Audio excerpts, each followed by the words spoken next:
Bonsoir.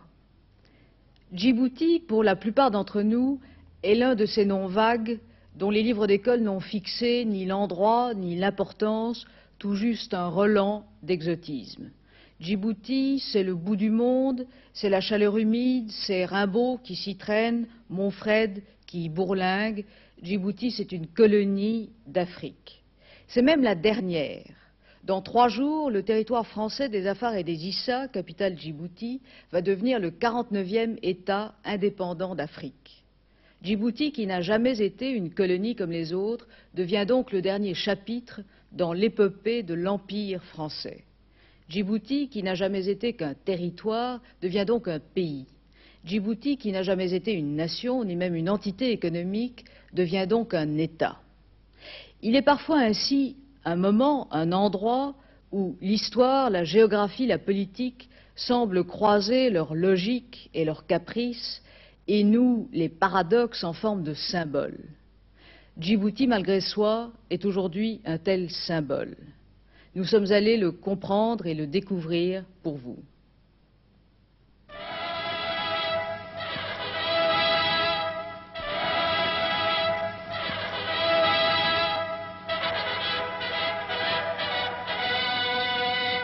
Relais naturel entre l'Orient et l'Occident, Djibouti commande les routes maritimes vers les grandes colonies françaises. Djibouti est et restera française.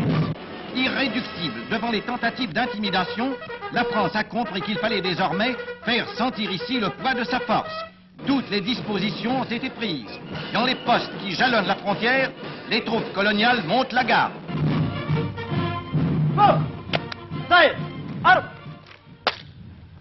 كبغال مسنقي متركيل فانسات كترفاس على التراس وما أفسرتم لنا.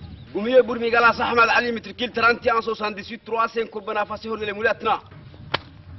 À la disposition du caporal de garde. En avant, marche.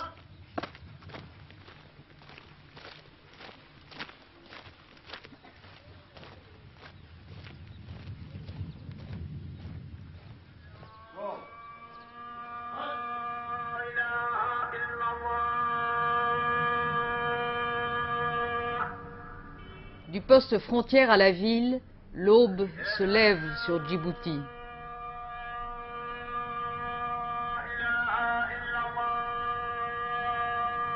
Déjà, la chaleur tient la vie en sursis. Musulmane par contagion, française par accident, capitale malgré soi, Djibouti est le bout de l'Afrique. Ici, rien ne pousse, rien ne change depuis des millénaires. La vie s'accroche au désert en rond autour des puits. L'arbitraire colonial a tracé sur ces cailloux un territoire grand comme 3 fois la Corse. On y compte environ 220 000 habitants selon les fluctuations nomadiques.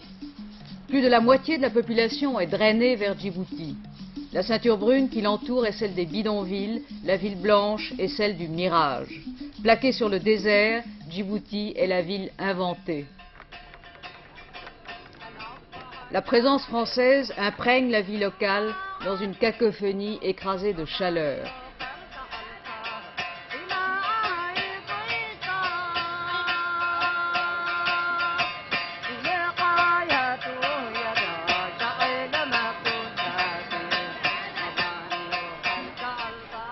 Le temps s'efface avec le kat. C'est une herbe hallucinogène au goût vaguement amer. Tout le monde, comme on dit ici, broute la salade. Tu manges, il te donne du cerveau. Il y a des imaginations.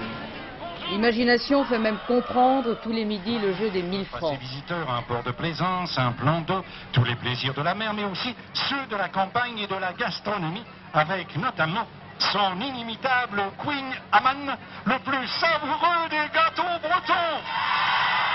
Je préfère m'adresser, si vous permettez, à M. Bossenec et lui demander la réponse à cette question. Comment s'appelle l'appareil permettant de compter le nombre de pas faits par un piéton et de déterminer ainsi, approximativement, la distance parcourue. 1 km, pardon. 92 de 921, mais